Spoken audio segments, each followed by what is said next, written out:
Hello दोस्तों, मैं सचिन मिश्रा आप लोगों का आपके इस यूट्यूब चैनल सचिन एजुटिप्स पे स्वागत करता हूं। दोस्तों, जैसा कि आप लोगों को पता होगा कि एसएससी जीडी 2023-24 फॉर्म अप्लाई 24 नवंबर से स्टार्ट हो जाएगा। उसके बाद 28 दिसंबर तक आपका फॉर्म अप्लाई होना है। तो इन सब के विषय में मैं आप लोगों को इस वीडियो में चर्चा करूंगा। आप लोगों को बताऊंगा कि फॉर्म अप्लाई करने से पहले आप लोगों को कौन कौन सा डॉक्यूमेंट तैयार कर लेना है। तो आइए देरी न करते हुए अपने इस वीडियो को शुरू करते हैं। तो सबसे पहले मैं आप लोगों को इस बार का अपना बता देना चाहूँगा। जैसे हम लोगों का डीबी कल हुआ था, तो डीबी जब कराने गए थे हम लोग, तो उसमें उन्होंने जो कि कास्ट सर्टिफिकेट था उससे क्रूशियल डेट से पहले का मांगा। तो वो मुझसे ही नहीं, लगभग मेरे साथ जितने लोग गए थे सबसे मांगा। जो नहीं ला पाए थे क्रूशियल डेट के पहले का, तो उनसे कहा है कि जब आप लोगों को ज्वाइनिंग स्टार्ट होगी उस टाइम आप लोगों को लाकर जमा कर लेना है। तो सबसे पहले मैं आप लोगों को यही बताना चाहूँगा कि आप लोगों को 24 नवंबर को जैसे फॉर्म अप्लाई होना स्टार्ट होगा, तो आप लोगों को उससे पहले अपना और 28 दिसंबर जैसे क्रूशियल डेट क्या होगा, तो क्रूशियल डेट 28 दिसंबर के पहले का आप लोगों का सर्टिफिकेट होना चाहिए, कास्ट सर्टिफिकेट। डोमिसाइल तो आप लोगों का 2020, 2021, 2019 ऐसे अगर आप लोग रखे रहेंगे तो भी चल जाएगा।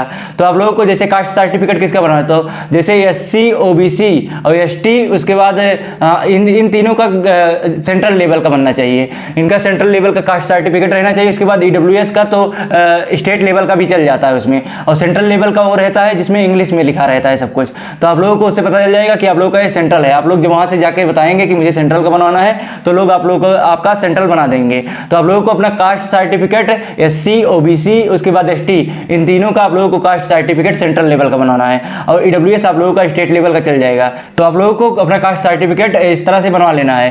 उसके बाद आप लोगों को जब ज्वाइनिंग करेंगे तो आप लोगों को प्रॉब्लम नहीं होगी। मेडिकल में इस बार क्रूशियल डेट से बाद का भी लिया था, लेकिन हम लोगों का जब डॉक्यूमेंट वेरिफिकेशन हो रहा था कल, तो उसमें उन्होंने क्रूशियल डेट के पहले का मांगा, क्योंकि उन्होंने बताया कि आप लोगों का फॉर्म जिस दिन अप्लाई होना बंद हुआ था उस दिन के पहले आप लोगों का डॉक्यूमेंट चाहिए था कास्ट सर्टिफिकेट का। तो दोस्तों, आप लोगों को पहले से ही अपने आपको खुद को तैयार रखना है, जिससे आप लोगों को बाद में चलकर कोई प्रॉब्लम ना हो। उसके बाद आप लोगों को डोमिसाइल तो आप लोग बनवाए ही रहेंगे, प्रमाण पत्र अपना, और आय प्रमाण पत्र भी आप लोगों का क्रूशियल डेट से पहले का ही बनवाना है, क्योंकि इस बार उससे मतलब थोड़ा ज़्यादा प्रॉब्लम नहीं हुआ था, क्योंकि इनकम सर्टिफिकेट इस टाइम मांगा भी नहीं कल जब हम लोग गए थे, और वहाँ पर भी नहीं मांगा था। तो इससे आप लोग थोड़ा बच सकते हैं, लेकिन तब भी आप लोगों को बनवा के रख लेना है। इसके बाद आप लोगों को हाई स्कूल इंटर मार्कशीट अपना एकदम रेडी रखना है। आप लोगों को अगर फट गया है तो आप लोग नया बनवा लीजिएगा। अगर आप लोगों का खो गया हो तब भी आप लोग कोशिश करिए कि उसका नया बनवा लीजिए, क्योंकि वहाँ पर आप लोगों का जब ज्वाइनिंग करने जाएंगे तब भी वहाँ देखेंगे, और जब आप लोग अपना मेडिकल कराने जाएंगे तो उसमें भी आप लोगों का मार्कशीट चेक किया जाएगा। उसके बाद आप लोग अगर प्रमोशन लेना चाहते हैं, तो अगर आप लोग ग्रेजुएशन किए हैं तो ग्रेजुएशन की भी मार्कशीट आप लोग अपने फॉर्म अप्लाई करते समय लगा दीजिएगा। इससे आप लोगों को आगे चलकर बहुत ही फायदे होने वाले हैं। और इसके बाद दोस्तों, मैं आप लोगों को बताना चाहूँगा कि पोस्ट प्रेफरेंस आप लोगों को कैसे रखना है। जैसे कुछ लोगों का मतलब इरादा रहता है आर्मी में जाने का, तो वो लोग सोचते हैं कि मुझे सीआरपीएफ, बीएसएफ या फिर असम राइफल्स या आईटीबीपी इन सब में मिल जाए, और एसएसबी भी मिल जाए। तो सबसे ज़्यादा प्रमोशन आप लोगों को, सबसे अच्छा प्रमोशन एसएसबी में मिलेगा। जो प्रमोशन लेना चाहते हैं जल्दी से, तो एसएसबी ज्वाइन कर सकते हैं। और लेकिन उसके लिए आप लोगों को नंबर भी बहुत अच्छा लाना पड़ेगा, क्योंकि आप लोग एसएसबी का देखते हैं लगभग सीआईएसएफ के बराबर कट ऑफ जाता है। और जो सिंपल वाले मतलब जो और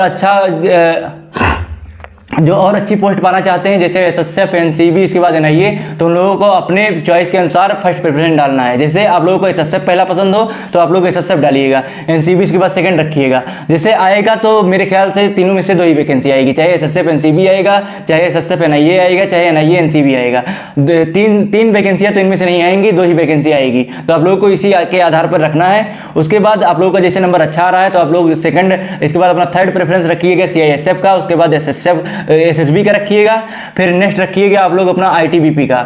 आईटीबीपी के बाद आप लोग असम राइफल्स रख सकते हैं, और असम राइफल्स के बाद आप लोगों को बीएसएफ रखना है। बीएसएफ के बाद सबसे लास्ट में मैं प्रेफर करूंगा कि आप लोगों को सीआरपीएफ रखना है। हाँ, जो कमांडो बनना चाहते हैं वो लोग बीएसएफ, सीआरपीएफ चाहे जो चूज कर सकते हैं अपना फर्स्ट प्रेफरेंस। तो ये आपके ऊपर है कि आप लोग फर्स्ट प्रेफरेंस का चूज करना चाहते हैं। मैं किसी को फोर्स नहीं कर रहा हूँ कि आप लोग अपना फर्स्ट प्रेफरेंस से ए डालिए, या बीएसएफ डालिए, या फिर सीआरपीएफ डालिए, या आप एसएसएफ ही डालिए।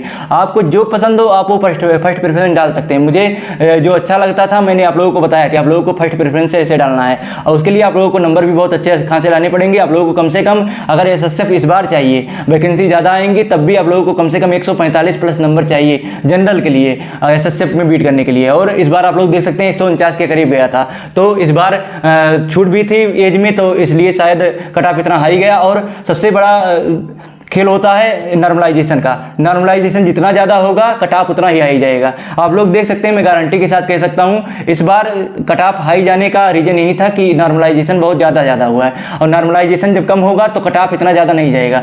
तो आप लोगों को पिछली अगली बार देखेंगे, अगर जो 2023-24 वाली भर्ती आप लोगों की आई है उसमें अगर नॉर्मलाइजेशन कम हुआ तो कट ऑफ भी देखेंगे आप लोग 132-133 तक आप लोगों का मैक्सिमम कट ऑफ जाएगा। बीएसएफ जो सबसे छोटी पोस्ट रहेगी उसके लिए, चाहे बीएसएफ चाहे सीआरपीएफ, इसके लिए सबसे कम कट ऑफ जाएगा। और जो हाई रहेगा उसका भी आप लोग देखेंगे 145 के अंदर एसएसएफ इन सब का हो जाएगा। तो आप लोगों को टेंशन नहीं लेना है, अपनी पढ़ाई को जारी रखना है। और सबसे अच्छी बात है कि आप लोगों को मैं बताना चाहूँगा, कुछ लोग कह रहे थे कि आरडब्ल्यूए का जो भी पहला मॉक हुआ उसमें मेरा स्कोर बहुत कम आया, और कुछ लोग बता रहे थे कि उनका अच्छा भी स्कोर गया, 130 के करीब भी गया स्कोर। तो आप लोगों को इससे निराश नहीं होना। आरडब्ल्यूए का मॉक थोड़ा हार्ड रहता है, हाँ, लेकिन अगर आप लोग आरडब्ल्यूए का मॉक लगाएंगे तो आप लोगों को एक्सपीरियंस मिलेगा। आप लोग अपना मतलब आप लोगों का जो पोर्शन कमजोर होगा उस पर आप लोगों का फोकस ज़्यादा हो जाएगा। जैसे आप लोगों ने आरडब्ल्यूए का मॉक दिया तो आप लोगों का एक क्वेश्चन गलत हुआ, जैसे मैथ्स का परसेंटेज में क्वेश्चन गलत हुआ, तो आप लोगों को लगा कि हाँ ये मेरा वीक है, तो आप लोग फिर उस पर जाके अपनी तैयारी करेंगे। उसके बाद आप लोगों का जो वीक रहेगा धीरे धीरे वो आपकी मजबूती बन जाएगी। इससे आप लोगों को नंबर बहुत अच्छा उठने लगेगा। आप लोग चाहे आरडब्ल्यूए मॉक देंगे चाहे टेक्स्ट बुक का मॉक देंगे, टेक्स्ट बुक का मॉक थोड़ा नॉर्मल रहता है, लेकिन एसएससी जीडी के आपके एग्जाम में लगभग टेक्स्ट बुक के मॉक के आधार पर आप लोगों का एग्जाम में क्वेश्चन पूछा जाता है। तो इससे आप लोगों को टेंशन नहीं लेना है कि आप लोगों का आरडब्ल्यूए के मॉक में कम नंबर आया। आप लोग कोशिश करिए अगले वीक में जब रविवार को फिर से टेस्ट आएगा तो आप लोग उसमें 5 से 10 नंबर और ऐड करिए, जिससे आप लोगों का धीरे धीरे ऐसे बढ़ते बढ़ते 120-130 ऐसे आप लोगों का एवरेज होने लगे। तब आप लोग अगर आप लोगों का आरडब्ल्यूए के मॉक टेस्ट में 120-130 एवरेज बन गया तो आप लोग 100% श्योर हो जाइएगा कि आप लोगों का अच्छा मार्क्स आने वाला है एग्जाम में। और जैसे कि मैं आप लोगों को एक बार फिर से बुक्स के लिए बता देता हूँ, आप लोगों को मैथ्स के लिए कुछ लोग कह रहे थे कि आप पहले खुद से चूज कर लीजिए कि आपको कौन सा बुक बताना है। तो जैसे मैंने जो बुक पढ़ा था मैंने आप लोगों को बता दिया था। मैंने किरण पब्लिकेशन का पढ़ा था, आर.एस. अग्रवाल का पढ़ा था, उसके बाद राकेश यादव सर का भी पढ़ा था, फिर आरडब्ल्यूए का भी सॉल्व किया था दोस्तों के बुक लेकर। तो आप लोगों को मैं प्रेफर करूंगा कि अगर आप लोग सिर्फ एसएससी जीडी की तैयारी कर रहे हैं तो आप लोग आरडब्ल्यूए वाला बुक लगा सकते हैं। आरडब्ल्यूए का बुक आप लोगों के लिए बेस्ट रहेगा, सभी बुक आरडब्ल्यूए के। और उसके बाद जीके जीएस के लिए आप लोगों को स्टैटिक जीके उनका ले लेना है। 10 तारीख को शायद 99 रुपीज़ का ही रहता है, तो आप लोगों को उनका बैच भी ले लेना है और बैच से पढ़ाई भी करनी है। उसके बाद कुछ लोग पूछ रहे थे क्या एसएससी मेकर का सही रहेगा, तो हाँ एसएससी मेकर का भी कोर्स आप लोगों के लिए बेस्ट रहेगा। तो आप लोग जिन्हें पसंद हो, जैसे कुछ लोगों ने आरडब्ल्यूए का ले लिया है तो वो भी बेस्ट है, और एसएससी मेकर का जो ले रहे हैं उनका भी बेस्ट है। तो आप लोगों को इससे टेंशन नहीं लेना है कि मैं आरडब्ल्यूए का नहीं ले पाया, मैं एसएससी मेकर का नहीं ले पाया, मेरा कैसे निकलेगा वैकेंसी में और कैसे मैं अपना एक पोस्ट प्रेफरेंस पा पाऊंगा जो मेरा फर्स्ट चॉइस रहेगा। तो आप लोगों को इसके लिए अपनी बेस्ट पढ़ाई देनी पड़ेगी। कम से कम 8 से 10 घंटे आप लोगों को रील्स देखना और फेसबुक चलाना, इंस्टाग्राम चलाना, ये सब बंद करना पड़ेगा। एकदम सीधी बात है, अगर आप लोग इन सबको नहीं बंद करेंगे तो आप लोगों का नंबर अच्छा नहीं आएगा, और आप लोग अगर इधर उधर का करेंगे तब भी आप लोगों का अच्छा नंबर नहीं आएगा। आप लोगों को सिर्फ अपने पढ़ाई पर फोकस करना है, तब आप लोग देखेंगे आप लोगों का नंबर बहुत ही अच्छा उठने लगेगा। और रिवीजन करते जाइए, रिवीजन जितना करेंगे आप लोगों का उतना ही अच्छा नंबर उठेगा।